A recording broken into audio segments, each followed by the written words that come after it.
Several months ago, I stumbled across these videos of people reading Agatha Christie novels and attempting to solve the novel's mystery throughout the course of that video. I'm a longtime Agatha Christie fan, and Then There Were None is my favorite standalone novel of all time, and I've read somewhere in the neighborhood of like 15 Poirot novels at this point. So immediately this sounded like a really cool video idea to do, but I just never got around to doing it. But then I discovered recently that there's a movie adaptation of Death on the Nile coming up, and lo and behold, look who has that on their TBR. So in this video, I'm going to be reading Death on the Nile and attempting to solve the mystery. So I have like a decent track record when it comes to solving Agatha Christie murder mysteries. My main problem is I tend to overthink things. Like if someone's way too obvious to me as a suspect, I almost completely disregard them, and sometimes that is in fact the culprit. But then on the other hand, I figured out the murder of Roger Ackroyd very early on in the novel, and that one's said to be like the one with the biggest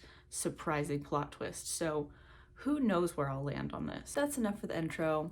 Let's jump into the book. All right, I've just finished the first chapter and I'm stopping down for the night, so I wanted to kind of collect my thoughts really quickly. Also, I feel like this is obvious, but spoilers incoming. If you want to read this book and you don't want to be spoiled, don't continue watching this video. So the first chapter of this essentially follows the same structure as most first chapters in Agatha Christie novels. It's fairly lengthy and divided up into smaller sections where we're introduced to all of the key characters that we're going to be seeing throughout the book. And in this one, we're being introduced as to why they're going to all be on this Egyptian cruise. So no death has happened yet, but thanks to the premise, I know who is going to die. So our future victim is a girl named Lynette. She's beautiful and smart and comes from old money and has everything she could ever want. So very early on in the book, her best friend is like, hey, I'm engaged, but my fiance has no money, please give him a job. And Lynette is like, cool, great, I will. And it's unclear how much time passes throughout the course of this first chapter, but we quickly discover across the chapter that Lynette is engaged and then married to this man who was previously engaged to her best friend. So there's that. We've already got one person who might want to get revenge on her. So the next thing that's like really sus is that Lynette has these like American trustees, I guess, that like watch over her money. I think that's what trustees do. And when they discover that she has now married this man, they're like, uh-oh, this is a problem. Let's just show up on her Egyptian cruise. We don't know why this is a problem. We don't know what the situation with that is, but like, one of them's just like, I'm here, I'm on the cruise now. But then there's also this British lawyer that she has who discovers that the American trustee has shown up on this cruise. And he's like, nope, can't have that. I'm gonna send my nephew to go on this cruise as well. She doesn't know who he is. And it's just like, why is this such an ordeal? What's happening here? I don't know. This very quick marriage is super sus to me and I don't trust it. That and the whole like lawyer trustee situation, those are the two things I'm like most interested to follow. So my plan was to update you after we got to the death so that I could like start talking about my suspicions, but the death happened at nearly the halfway mark. So I've got a lot of stuff to talk about here. Firstly, before we move on to the actual book, I just want to quickly mention the way they talk about the people who live in this region is terrible. They do not talk about them well. It is very bad. It is very racist, and I don't enjoy it. I really, really dislike it. First, let me catch you up to speed by breaking down the key players here. All of these people are traveling together on this cruise through Egypt on the Nile. Let's start with our main trio of people. Our victim, her husband, and the former fiance. So our victim is named Lynette. As I mentioned, she is now married to a man named Simon, who was previously engaged to a woman named Jackie, who was Lynette's best friend. Lynette and Simon are on this trip for their honeymoon, and Jackie has followed them there because she's stalking them in order to get under their skin about this whole marriage thing because she's upset, as makes sense. She's also been threatening to kill them, so she's kind of been brought up as like the main, like, is she going to murder them person who seems like obviously a red herring. We'll get back to these three in a bit because I'm suspicious of this whole scenario. So next up, we have a couple of pairs of a parent and their adult child. First up is Tim Allerton and his mom. They were introduced early in the book as the cousin of Joanna, who is close friends with Lynette, so they have a tie to Lynette. Then there's also the Otterborns, Rosalie and her mom. Rosalie and her mom have no obvious relation to Lynette. Throughout the entire time that they've been on this cruise, Tim keeps saying really negative things about Rosalie and how she's such a negative person and he doesn't like her, but also they keep spending time together. So I'm really sus of this relationship between Tim and Rosalie. Then there's also this old lady and her much younger cousin Cornelia who are on the trip. They're from New York, and Cornelia is constantly described as like overly sweet, overly nice, overly polite, and it's coming off as very fake to me. Then there's also, so many characters, I'm so sorry. There's also the trustee from New York and the lawyer from England. Both of these people like came here under false pretenses to meet up with Lynette for some unknown reason that Lynette doesn't know about. The trustee from New York has had her sign some documents. And that scenario was definitely sus because she was being really emphatic about how she was making sure to read the documents, and he didn't like that for some reason. She only ended up signing 2 of the documents, so I'm not sure what those documents were, which ones did she not sign, what's in the documents that he didn't want her to read. That's the real question. So that's Pennington, that's the New York City like trustee. And then Fanthorpe, who is the British lawyer, he's just kind of chilling there. He's just observing. He hasn't really done much in the way of interacting with Lynette because, again, she doesn't know who he is. So that's the last of our main crew. But there are also a few other people on board the ship that are kind of stragglers who aren't related to this main group of people. Namely, there's this socialist guy named Ferguson who's constantly described as like very rough and aggressive. Of course he is. Poirot also runs into Colonel Race, who is someone that he knew from previous cases, and he says that he's actually on the ship for a case. The colonel tells him that apparently there's some paid agitator on the ship who has murdered people, and it's heavily implied that it's Ferguson, which to me means that it's definitely not Ferguson. Okay, so those are our players. That is the setup.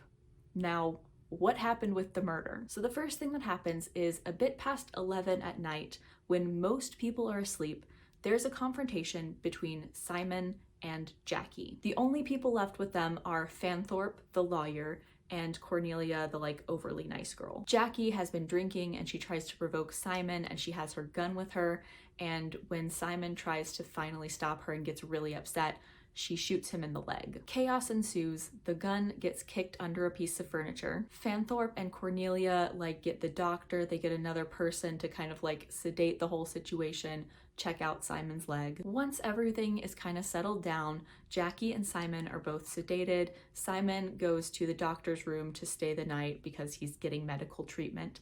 And Jackie goes to her own room, and someone else stays with her overnight to watch her because she's kind of thinking of unaliving herself. Literal minutes after this whole scenario goes down, Fanthorpe goes back to the bar to try to retrieve the gun, and it's already missing. So all of these people are accounted for, seemingly, during the time that the gun goes missing. The following morning, Poirot is informed that Lynette was killed from a shot to the head. According to the doctor, she died instantaneously, but on the wall next to her, there's this giant J written in her blood, which obviously is there to like make Jackie look suspicious, which immediately makes her not look suspicious. And again, Jackie was being observed all night, so there's no chance that she did this. So that's essentially where we're at right now. So then the question is, okay, who done it? Who do I sus right now? And it's tricky because I have all these different scenarios running through my mind. The main thing that I can't shake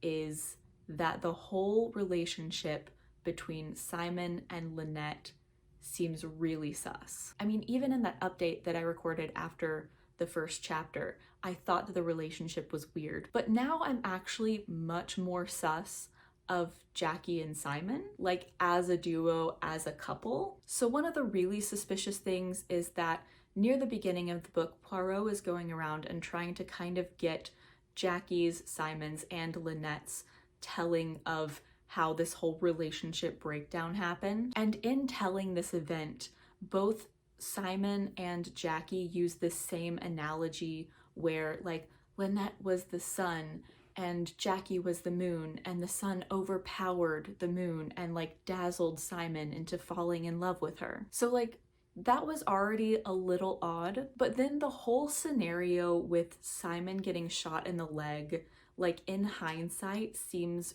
really over dramatic and almost like staged. And then on top of that, the bloody J over the body just seems like so obviously fake that it's like, what if it's a double bluff? Like my brain is going to like, what if Jackie and Simon purposely gave themselves alibis during this time that they hired someone to kill Lynette, and then that hired person like made it so obviously suspicious upon Jackie by doing the big J and how she's been threatening Lynette for such a long time now. And so that immediately like takes the suspicion off of both of them because they have alibis and are way too suspicious. Something that I also forgot to explain earlier is that there was a near-death moment for Lynette earlier in the book. She and Simon are out like sightseeing and like they're nearly crushed by a boulder. And everyone immediately thinks that Jackie had something to do with it, but then they head back to the ship and Jackie is conveniently leaving the ship. But if my theory holds up, there's some third person that potentially has been hired to kill Lynette, possibly for her money, because that was the whole problem at the beginning, and that could have been the person who rolled the boulder to make it look like an accident. But then again, there's also like 15 other things going on. Like, what's the trustee doing right now? What's the lawyer up to? Like, what is this thing going on between Rosalie and Tim? Is Cornelia actually that sweet? I don't know. But as for the murder, that's my current sus. Obviously, that means one of these other people is like the third party, like assassin.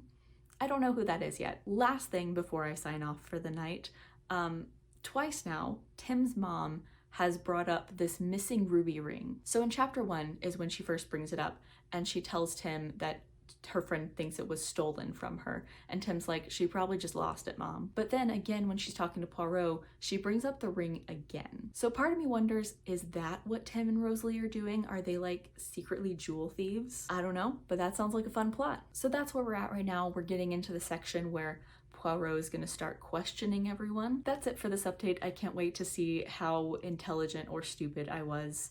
Probably the latter. Okay, I have read one singular solitary chapter more, and I already feel extremely lost and overwhelmed. So much information was just like dropped in my lap in this past chapter, and I don't know what to do with it. So firstly, the big major revelation of this chapter is that Lynette's pearl necklace is missing. She had it when she went to bed and it's not on her bedside table anymore. But also the chapter brought up the idea that this could be like revenge motivated because Lynette's dad got a lot of his money on like the stock market and kind of screwed a lot of people out of a lot of money. However, let's think about the pearl necklace for a second. Firstly, this necklace came up again in chapter 1. Joanna, who is Lynette's friend, wanted to borrow the necklace. But also, her cousin is Tim, who's on the ship, and twice now it has been brought up that somewhere where he was at, a red ruby ring went missing. Given my experience with Agatha Christie, it's my immediate assumption that the pearl necklace being missing and Lynette's death are separate events. And honestly, first sus for stealing the necklace does go on Tim for me. However, there's also the matter of the revenge. And this could go in several directions. There's also a thing in Agatha Christie novels where typically all the characters connect back to someone else in some way, and we still haven't figured out how Cornelia and her old cousin and the cousin's nurse relate to any of these people on the ship, but they're part of the main cast, so I feel like there has to be some connection there. And that was just one chapter. That was what one chapter had me thinking. So I'm stopping reading for the night to collect my thoughts, and because I just got to the end of them questioning each person who's on the ship. One of the biggest developments in this section is that most people either heard or were awakened by some sort of a big splash. The Colonel is convinced that this splash was the gun being thrown overboard because it has yet to be found. Poirot is skeptical though. However, lo and behold, someone retrieves the gun from the water and it's wrapped in this stole that belongs to Van Schuyler, who is Cornelia's like old cousin. We already saw earlier that this stole went missing, and Van Schuyler claims that she actually saw Rosalie throw something overboard. She was awakened in the middle of the night and she looked outside and she saw Rosalie throw something overboard. So presumably this is the splash. I'm suspicious of this though. I definitely think Rosalie threw something overboard. She was acting suspicious when she was asked about it, and I believe that Van Schuyler saw her throw something overboard, but I don't think it was the stole with the gun. It just doesn't fit together. My guess is that whatever she threw overboard is something that would implicate Tim in something. Poirot and the Colonel are both being super suspicious of Pennington the lawyer through this section, which is making me not suspicious of him. But one of the things that I'm very suspicious of, that evening, Poirot was really sleepy. And I thought that was a little sus. I thought someone might have slipped something into his drink to make him go to sleep. And then, lo and behold, very offhandedly, he says that he slept like a log, heard nothing, absolutely nothing. I might have been drugged, I slept so soundly. It's also later mentioned that Van Schuyler's nurse, Miss Bowers, who was the one that was watching over Jackie after her whole incident, she had a strong opiate, which is what she gave Jackie to go to sleep. Coincidentally, guess who stopped by Poirot's table right before they went to bed that night? Van Schuyler and Bowers and Cornelia. Is this too coincidental? Possibly. Did someone else take that opiate from Bowers and slip it into his drink? Perhaps. Was it maybe Cornelia? That's kind of where my brain is going. Because something that hasn't been brought up in a while but was happening a few times was that Cornelia was getting really close to this kind of aggressive socialist guy named Ferguson, which seems like a really odd pairing. So like, is there something else going on there? Also, like I said, she just seems like way too nice for it to be real. Seems kind of fake. Either way, I suspect someone slipped something into Poirot's drink and it was probably from Bowers's bag, whether or not it was her. So before I continue the book, there are two things I really want to do. Firstly, I want to go back through and make like a layout of the cabins in the ship. Some people have cabins on the opposite side of the ship, and my theory is that there were two different dropping things into the water, and if people who heard those splashes are on two opposite sides of the ship, that would support that. And then the second thing I want to do is synthesize all of the alibis, because I've definitely made note of those moments. I just need to put it all into one place and see what I find out from that. So that's where I'm at. It's a whole mess. I'm confused, I'm lost. I'm not even sure this will all make sense by the end, but we're gonna try. I've read a few more chapters, I have some more updates. So firstly, I've drawn up the ship and how it's laid out. First off, a couple inaccuracies. The saloon actually goes across the entire ship, so there's a door on this side and a door on this side. Also, I'm very confident that each side is accurate to itself, but they might be flipped for each other. So next to the saloon, we have Fanthorpe in number 22, then Tim, Tim's mom, Simon, Lynette, and Van Schuyler. Ferguson, the socialist, is on the same side on the lower deck, and Ricchetti, which is another person I haven't mentioned, he's kind of one of the stragglers, he's also on the side on the lower deck. The port side is a little bit more ambiguous. We have more numbers. We know Bessner's 40, Pennington's 41, and Cornelia is 43. Jackie and Rosalie are somewhere on the side, but I'm not sure where. So I also drew up a timeline of what we know of the events of the night of the murder. So between the times of like the end of dinner, which we don't know what time that is, but the end of dinner to around 11-ish, the vast majority of people are going back to their cabins. So in that time, we have Ricchetti and Van Schuyler, her nurse, Tim, his mom, Rosalie, and her mom, all going to their cabins. Then a little bit after 11, Pennington, the American trustee, goes to his own cabin.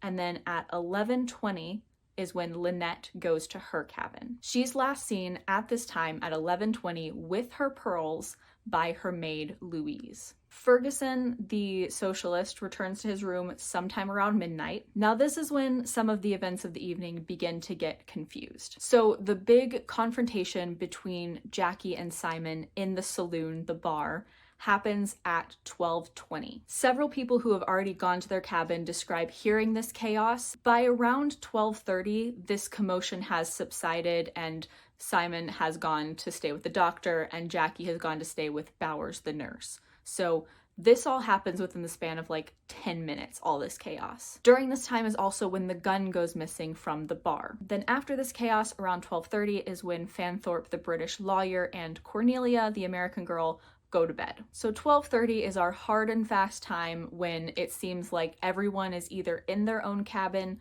or in someone else's cabin being observed by someone, in the case of Jackie and Simon. So that's everyone's movement. However, there are a lot of other things that happen during this time. There are various sounds that are heard ranging from pops to splashes. According to Van Schuyler, she sees Rosalie throw something over at a bit past 1 a.m., and we're led to believe that this is the splash everyone heard. However, among all these people who heard a pop or a splash, they're all giving slightly different times that don't line up. So firstly, it seems like the only people that heard any sort of a cork pop, a splash, anything, they're all on the starboard side. So it seems like whatever happened, whatever is heard, it's on the starboard side. No one on the port side seems to have heard anything like this. Another key piece of information is that as Ferguson was going to sleep, he heard both something that sounded like a cork and also something that sounded like a splash, but he couldn't be quite sure because there was so much chaos going on. So presumably this is during the whole Jackie and Simon confrontation. Then there's Tim, who says that he heard chaos, then voices, then running, then a splash, then the doctor yelling. So Tim heard a splash during the chaos as well, which lines up with Ferguson's account, but Van Schuyler says that the splash happened from Rosalie at like 1 a.m., which would be at least half an hour after that. Let's jump into Rosalie now. It's revealed that her mom is an alcoholic, and that's why Rosalie is so negative, because she's so fed up with dealing with her mother. And then she confesses to throwing something over at a bit past 1, and she said that this was her mom's alcohol stash, which checks out. She also says she didn't see anyone else roaming around the boat at the time. I strongly believe there are 2 splashes, one of which was Rosalie at 1 a.m. throwing the booze over, the other of which I do believe is the one that Tim and Ferguson heard during all the chaos at like 12:20, 12:30-ish. That is the splash of the gun going into the water.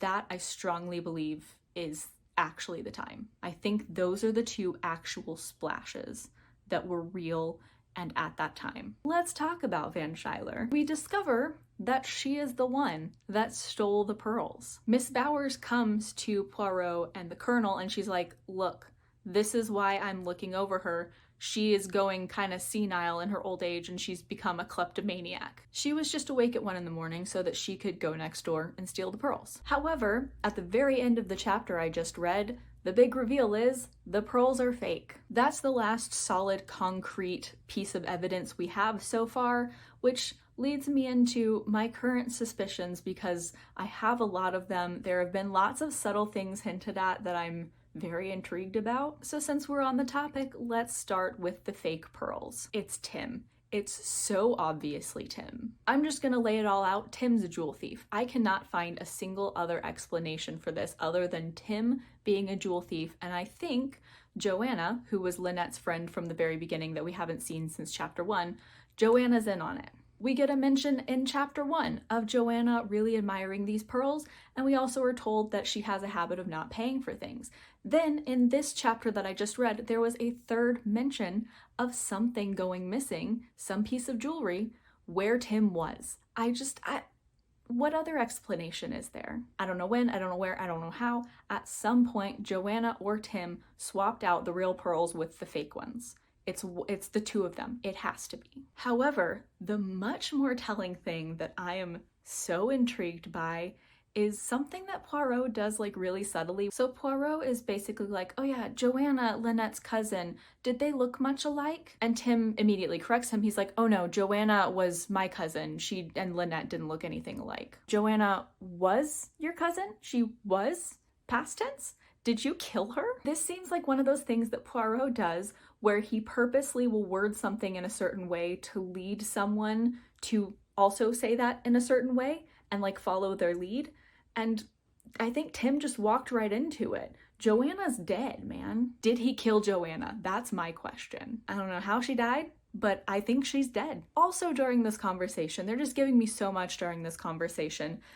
Tim's mom says something about all of them being very Catholic in their tastes and goes on to say how they all drink the same thing every night. And I think this just like further solidifies my like Poirot was drugged theory. The implication here seems to be that because Poirot is so consistent in his drinking habits that someone slipped something into his drink knowing it would be his. Another thing that came back up during this was that whole sun and moon phrase that both Jackie and Simon used earlier in the book. I'm still so suspicious of the two of them. They're acting so chummy, like he's so concerned about her, she's so concerned about him. It's almost like they never broke up. I don't know, maybe it's just the grief pulling them together, but I've been suspicious this entire time. So, finally, lastly, there was so much stuff in these few chapters. Literally the last sentence on the chapter I read before my last update was Poirot being like, oh, remember how her body looked? So I've gone back and I've reread the description of what the body looked like, and something clicked for me. So there's described as being scorch marks around the bullet hole. However, there's also described as being scorch marks around the bullet holes that are in the stole that the gun was wrapped in and thrown overboard in. Which seems odd to me because you'd think that the scorch marks would only be on whatever the gun was directly pressed against. So were there two separate gunshots that left scorch marks? So like, was someone else shot using the stole as a muffler? That's the only odd or inconsistent thing that I can see when I reread the section about what the body looked like. Current susses and theories, just while I'm here rambling, Tim and or Joanna definitely swapped out the pearls at some point. It has to be them. As for who actually did it, I keep coming back to Jackie and Simon. I think they are involved. They're too obviously cleared of the crime. It would be so easy for them to just like pay someone else to do it. I also can't help but not trust a timeline in a Christie novel. My current like theory that I don't have any evidence for is that she was killed before Jackie shot Simon. So I'm just waiting for something in this timeline to break down because it seems impossible with the current timeline, but it's the only thing that makes sense to me. Also, something I haven't brought up in a while, Colonel Race is on this ship because he's like looking for an agitator. It was heavily implied that it was Ferguson. I said it probably wasn't, therefore. I strongly believe that this is Ricchetti. He got a telegram very early on that was like potatoes and like broccoli or something, like just random foods listed. That doesn't make any sense. That's a code. So that's it. I'm gonna shut up now and go back to reading. I'm so sorry about how long this video is gonna be. So there have been 2 more murders since I last updated you, so we have a lot to talk about. So our first new corpse is Lynette's maid, Louise. Louise is found in her cabin, stabbed to death with what has to be something like a surgical knife, according to Dr. Bessner. Basically, it can't be an average table knife. They find a torn piece of money in her hand, and they come to the conclusion that she actually saw whoever was coming out of Lynette's cabin late at night, and so she blackmailed them trying to get money out of them. And then, of course, they killed her just like they killed Lynette. At this point, after Lynette's death, Poirot thinks he's solved it. He thinks he's figured out who done it. During this time, we also discover that there are at least 3 other guns on board. Pennington has a revolver, Rosalie has a little pistol similar to the one that killed Lynette, and also Ricchetti has some sort of like 25 caliber gun. Speaking of Pennington's revolver, that's how Rosalie's mom is killed. She drunkenly rushes in, tells Poirot and Colonel Race that she saw the person that killed Louise, and then all of a sudden there's just like a shot and she's dead. They're in Dr. Bessner's cabin. The only other person there is Simon. They rush out of the cabin and they see no one there. Pennington's revolver is sitting outside the cabin with no fingerprints on it. Pennington's down on the lower deck. He says he's been there for like 20 minutes. So logically, presumably, we are led to believe that the same person did all 3 of these murders because they're all tied together. Otterborn was killed because she thought that she saw whoever killed Louise. Louise was killed because she thought she saw whoever killed Lynette. I'm a little sus of this, but we'll see. Another thing that happened is that Poirot interrogated Rosalie again, and he was very confident that she hadn't told him everything. Poirot basically comes out and says that he thinks that Rosalie saw whoever was going in or out of Lynette's cabin and that she didn't want to say who it was. And then he proceeds to say, and you saw them go into their own cabin down at one of the last two at the end, which would be Fanthorpe or Tim's cabin. Once again, we come back to Rosalie and Tim. So those are the main, events that have happened since the last update. Now let's jump into my suspicions, because that last one ties into my suspicion. It's my opinion that Rosalie saw Tim exiting Lynette's cabin and go into his own cabin. I think this was Tim stealing the real pearls. However, Rosalie doesn't know this, so I think that she goes into the cabin, sees that Lynette is dead, and goes into save Tim mode. I think the pistol that is found in her bag is actually the murder weapon, which is why it would then make sense that it was removed from the scene of the crime, even though the J is written on the wall to sus Jackie, because the gun that was there wasn't actually Jackie's gun. It was this other pistol who could belong to Rosalie, but probably belongs to Tim. Poirot in this section also provided us with a list of what he believes to be the key clues that led him to his conclusion that he currently has. So let's run through those, because some of them I get it, some of them I don't. Firstly, the statement of Jackie that someone overheard their conversation that night at the garden. This happened early on in the book. Poirot and Jackie were talking and they thought they saw someone watching them. Secondly, the statement of Tim Allerton as to what he heard and did on the night of the crime. Next is Louise's significant answers to our questions this morning. Next is the mention of everyone drinking the same thing every night, which, like I said, I already think that has to do with something being slipped into their drinks. Next are some bottles of nail polish that he thought were significant, and then he quoted a French proverb after that. I haven't translated it yet, and I will. Then he says the fact that the pistol was wrapped in a cheap handkerchief and a velvet stole and thrown overboard. So I'm really still stumped with Jackie's pistol here. The only thing I'm 100% confident of is that Tim stole the pearls. I know Tim stole the pearls. If Tim didn't steal the pearls, I don't think I deserve to ever read an Agatha Christie novel again. It was just confirmed that Tim is in fact a jewel thief, and he and Rosalie are a thing. I'm 30 pages from the end and I'm not sure who did the murder still, but I feel so successful figuring out both of those things. Okay, so basically everything that I laid out about Tim and Rosalie was accurate. He's the one that Rosalie saw leaving Lynette's cabin. Also, Tim was working with Joanna, nailed it. I will say though, there's nothing about Joanna being dead. So maybe the past tense thing was just me overanalyzing something. I don't know. I thought that was sus. I guess it's not. Another thing that happened in the section that I was just reading is that they basically cleared both Fanthorpe and Pennington of doing it. Fanthorpe basically came out and admitted that he was only on this trip because he knew Pennington was going to be on this trip and he was really sus of Pennington. Pennington then tried to say the same thing about Fanthorpe, but Poirot and the Colonel were like, you're the suspicious one. And although we don't have too many details on it, we basically know the gist of it. Pennington had documents he wanted her to sign that had some sus stuff in it.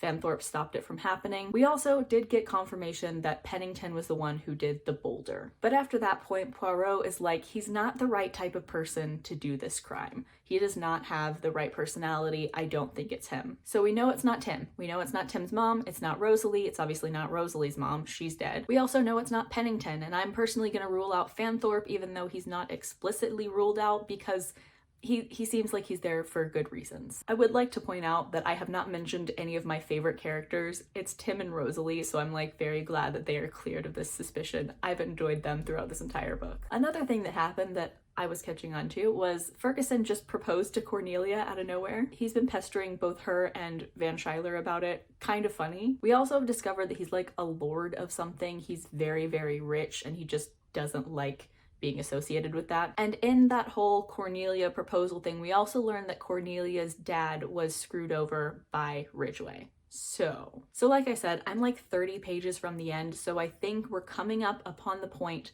when Poirot is going to reveal who done it. So before I go any further in the book, I'm going to make note of everything that just happened in my document that I've kept going with all of the notes. Then I'm going to come back here, with my last group of findings, and I'm gonna tell you my final sus. I'm gonna tell you who I think did it, because I still don't know. So I'll see you back here in a little bit with my final accusation. Not gonna lie, I feel like I don't know anything any better than I knew before. I mean, maybe a couple things, but I don't feel any more confident in the answer I'm about to give you. So let's start with one thing I feel like I've confidently sussed out. I think the handkerchief, the one that the gun is wrapped in inside the stole and thrown overboard in, I think this handkerchief is the one that Simon was holding to his leg when he got shot. There is a mention of a bloody handkerchief on the ground when Bessner gets to the scene. I think this handkerchief is the one that is in the stole wrapped around the gun. That's the only thing that makes sense to me. Let's go through Poirot's various key pieces of evidence that he lists out as the most important ones. And we're gonna start with the gun because that's going to dictate kind of the rest of the way I think about this case. Specifically because Poirot does say that the gun is the crux of the point. He says this multiple times. After going back through the events of that evening and all the chaos, the only people I can see as having an opportunity to get the gun are Fanthorpe and Simon. Fanthorpe, because of course he goes back to the scene of the crime and he's like, oh, I can't find it. He could be lying, he could have picked it up. But also there's a period of time in which Fanthorpe, Cornelia, Jackie, Bowers, and Dr. Bessner have all left the room and Simon is left alone in the room. Now he has been shot in the knee, but he is left alone in the room that the gun is in. So I struggle to find a way to explain how anyone except for himself or Fanthorpe could come into possession of Jackie's gun. Now, say for example that Simon is the one that picked up the gun from the ground and he retrieved his bloody handkerchief. I have no explanation for how he picked up the stole, how he got a bullet hole in the stole, and how he got all of that overboard. So that's the gun. Let's move on to another clue, the one that I think is the easiest for me to suss out, and that's the one about the drinks. How Mrs. Allerton drinks water, her son drinks whiskey and soda, and Poirot drinks wine. This I mentioned earlier. I think this alludes to the fact that specific people were given some sort of sedative because it's easy to figure out because they have specific drinking habits. The rest of these clues are still very perplexing to me, which is why I have very little confidence in my answer to who killed Lynette. But here we go. So let's start with the statement of Tim Allerton as to what he heard and what he did on the night of the crime. So this, I think, alludes to him hearing some sort of splash or pop in the middle of the chaos. It wasn't Jackie shooting Simon, because that happened at the beginning of the chaos. It was in the middle. So is the pop that he hears someone shooting the stole, which would corroborate my Simon theory? But again, I don't think Simon had an opportunity to throw it all in the water. The next clue is Louise's significant answers to their questions that morning. Of course, when they questioned her, they didn't know that she'd seen someone, nor that she was planning on trying to blackmail that person. We also don't necessarily have confirmation that she was trying to blackmail someone. She could be the third-party assassin that I was alluding to earlier that Jackie and Simon hired to kill Lynette, because she's only been working for Lynette for a short period of time. So maybe someone was paying her for killing Lynette. Maybe. That's about all that I can get from her answers to the questions. The next clue is Jackie's statement that someone overheard hers and Poirot's conversation before they got on the ship. She said suddenly that she saw someone listening in on their conversation. By the time Poirot looked, there was no one there. She insists that there was a man there. Either way, at the time, she was describing how she would want to kill Lynette, and that came to fruition. And also, she said that she wanted to stab her, and that's how the maid died. We'll get into this later in my susses, but my opinion about this is that it's entirely made up. I think she pretended to see someone overhear their conversation. I don't think there was anyone there. And then there's the last clue about the nail polish. Poirot came across 2 bottles of nail polish in Lynette's cabin. One was labeled Rose, the other was labeled like Cardinal. The one labeled Rose was almost empty and it had a really dark liquid inside of it, and the Cardinal one was like unopened. Also, after saying this, he said this little French proverb which translates to "you don't catch flies with vinegar." Now I think the phrase is actually "you catch more flies with honey than with vinegar," so I'm not sure what we're getting at here. So I have 2 major susses left. Let's talk about number 2, the person that I wouldn't be surprised if it's whodunit, but I don't think it's gonna be whodunit, and that's Cornelia. Something that really stood out to me was that Poirot gave a description of who he thinks could have done these kills. And he says that it would take courage, audacity, bold execution, and lightning action. Cornelia has proven to be very good under pressure. She is not squeamish. When chaos happens, she's very quick to action. She's kind of like the level-headed type person I think that Poirot is describing here. When Fanthorpe gets squeamish at the blood, Cornelia steps up and she's like, I got this. She also could definitely be doing this for revenge because we recently learned that her father was screwed over in business by Lynette's dad. That's the majority of why I'm suspicious of Cornelia though. Like, I don't have much evidence for this, but I don't have much evidence for anything. Okay, now on to the person that I actually think is whodunit.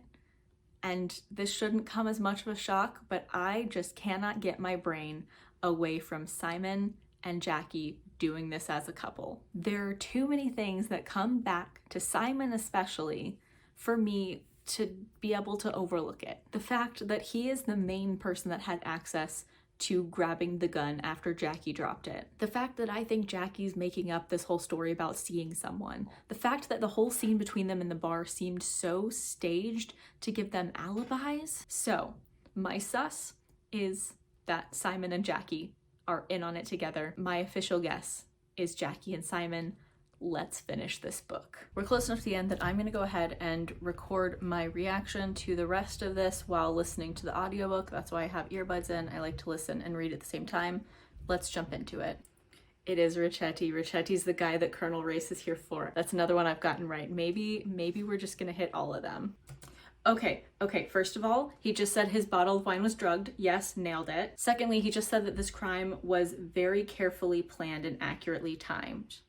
So that would play into Jackie and Simon doing it. The stole had scorch marks, so did the body. So he's saying that the pistol definitely had to be put up against the head, not against the stole, because again, there's scorching on the body. Okay, so he's saying that the shot fired through the stole couldn't be the one that killed Lynette, because obviously, and it also couldn't be the one that Jackie shot at Simon because people saw her do that. So how did that shot get through the stole? That has been my question this whole time. I still don't know how that happened. Lynette's had always been cardinal nails. Okay, so apparently the bottle smelled of vinegar, which is why he said the vinegar quote. Okay, that is to say it suggested that the drop or two of liquid in it was red ink instead of nail polish.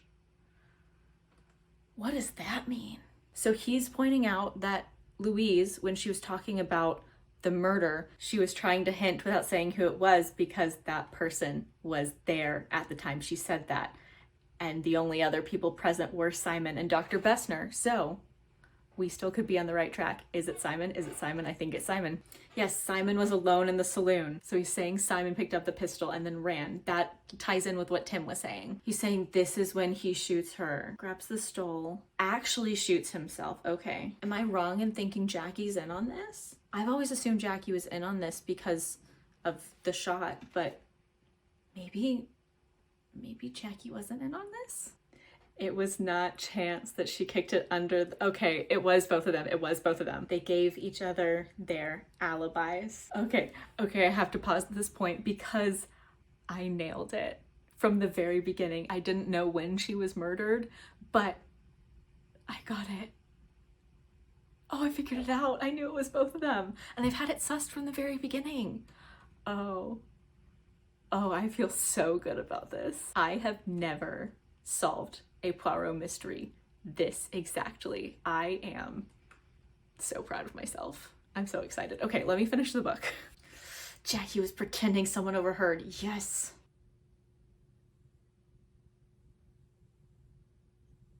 Jackie just shot Simon.